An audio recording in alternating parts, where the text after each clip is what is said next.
By adding the strainer parts to your food grinder, you end up with a marvellous fruit and vegetable strainer, which is perfect for making fruit jellies and jams and relishes and purees, fabulous soups, baby food. It makes such easy work out of tasks that are normally very, very time consuming and tedious to do. Remove the cover nut and the grinding plates and the cross blade and the worm gear and set those to the side. Into the food grinder, I'm going to add the shaft and the worm gear. Pushing that in firmly, on with the straining cone and locking that in place. With the cover nut, you secure that, not too tightly, and then it's time to add it to the stand mixer. And that's simple. I'll loosen the thumb screw and remove the cover. Pop on the attachment, and remember sometimes you do have to rock backward and forward until it fits in securely. And tighten the screw again. And place on the straining cover. And last but not least, very importantly, the splash guard. And if you have a food tray, it makes it really easy for large quantities. Now our tomatoes are smelling sensational. I'm going to take them out of the oven.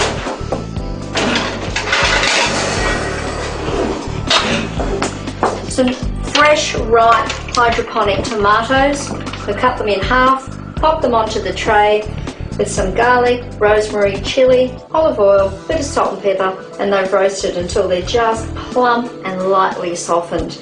And this is of course the base of our beautiful tomato bread soup.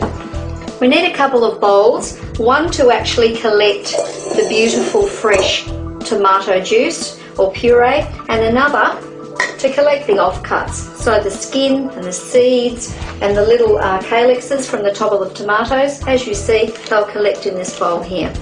Turning the mixer to speed 1 to start, turn the machine on, and then to speed 4. I'm going to add the tomatoes and the garlic and the chilli.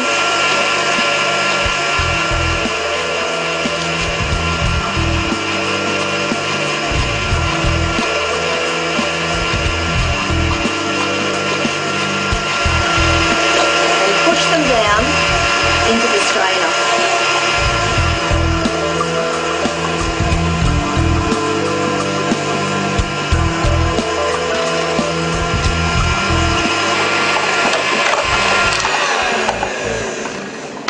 It's amazing how quickly it separates all the nasty seeds and pith and skin and stems and just leaves you with the beautiful fresh juice or pulp.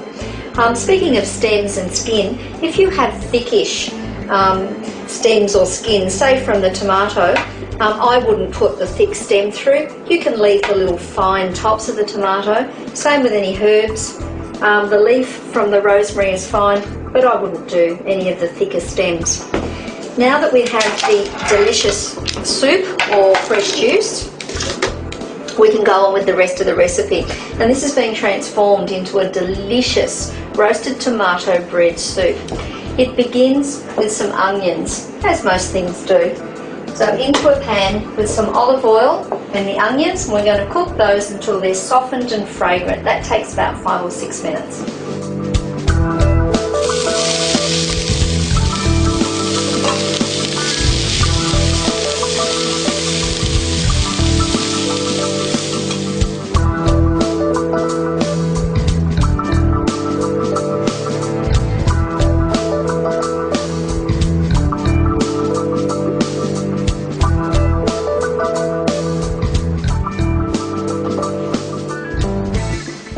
Smells fabulous.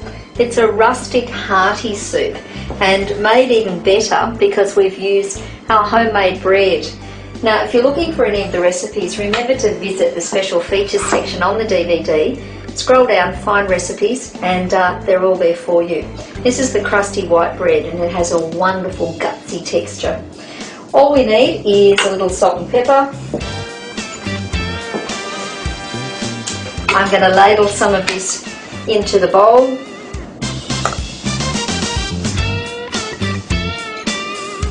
half of the bread has melted into the soup and the other half just remains in the lovely big rustic chunks.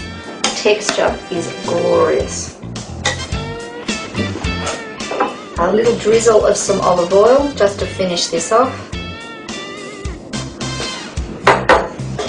Some parsley if you like. Some of the wonderful crusty bread. It smells fabulous. Bon appetit.